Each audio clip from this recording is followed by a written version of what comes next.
Amit, it's a pleasure to welcome you. Thank you, Mateen. You work for a great company, Capgemini, a big consulting firm.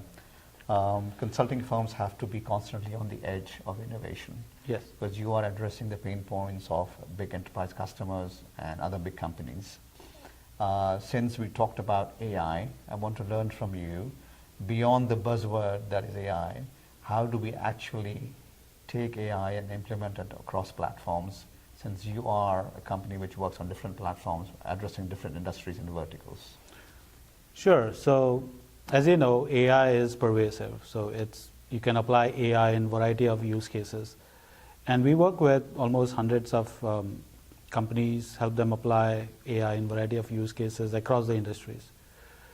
So what we have seen is, AI is currently, I would say, is in infancy stage, where enterprises are starting to look to apply AI. What we have seen is when they are the executives in most of the enterprises, when we talk to them, they're looking for ways to how can they scale AI. And AI, if you understand, it's about having the right skilled resources, number one, having an AI very clear strategy from an AI perspective, applying that AI strategy to a very solid business case which will add value, and then identifying the pilot where you want to, which you want to take, which will add business value to your company, and then implementing, having the right data and digital infrastructure to support it. So that's most of what we have seen enterprises are doing. Now, one thing which we did a survey, and our survey results told us that in addition to all of these, you need to also have the right workforce transformation going on within your organization. Yeah. Because when we engage many of the enterprises, what we have seen is either they are struggling with finding the right technical resources, or be it data scientists, data analysts. Yes, there's shortage of those resources, but the key is you need to also have individuals who understands AI as well as business together. So then you can actually marry that together and bring in value within your company. Let me take it down. You said it's pervasive.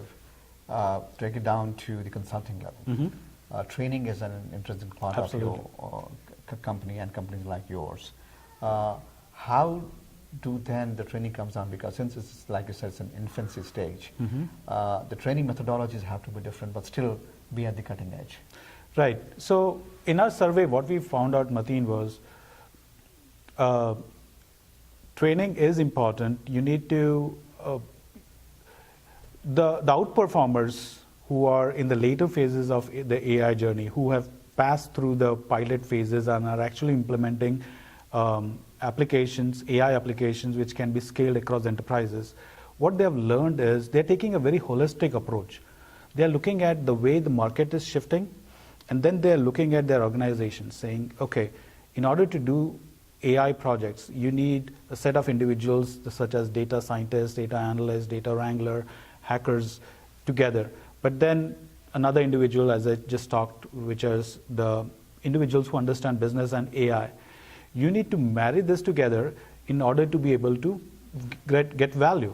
Now the training aspects comes in wherein you need to understand how much training and reskilling is, how many resources you have within your organization who can bring in these skills. Yeah. And then how can you compensate the ones which you don't have and get it from outside, or cross-train your resources. So training is one aspect, Mateen, that enterprises should focus on. But the other aspect is, there will be changes in processes. Process re-engineering is a very important aspect to this one. So that is where the organization should focus on. And the training is, mainly data scientists, data analysts you need within the organization, where you have organization that can help you with the training aspects and reskilling. And that's actually related to the another aspects where people are thinking about, would AI take our jobs, right? So I personally feel, once if you have the right strategy in terms of where the market is, what gaps you have, and you are focusing on retraining, reskilling, or retooling your workforce, AI will only help to improve your performance. It's not going to replace humans.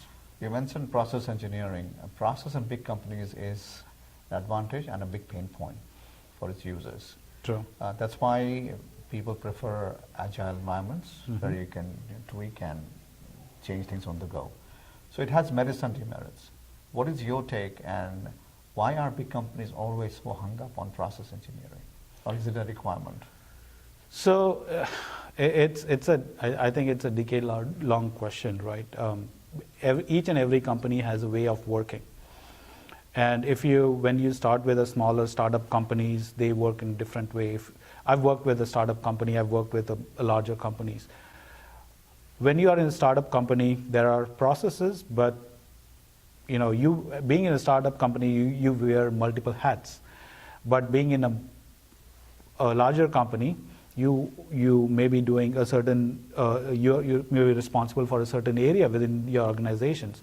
So processes are very important in order for success. Now, keep that in mind, and now you add technology aspect to it. You're bringing newer technologies. You're adding newer ways of working, humans as well as technologies together, and that's where the importance of technology or importance of processes comes into play. Sure. So if you don't have the solid structured processes, you're not willing to change your processes, then you go for, or you struggle in deploying AI at scale, for that matter. Yeah. Whether it's AI or whether it is mobility in the past or augmented reality in the future, if you need to be able to understand, given your organization, how big or small you are, what processes work for you, and be very open to process re-engineering. Yeah, so I think process becomes essential when scale is at stake. Absolutely. Absolutely. Great. Thank you. Thank you for sharing your thoughts. I appreciate you coming and being a panelist and coming and sitting down with me for the interview. Thank you, Mateen.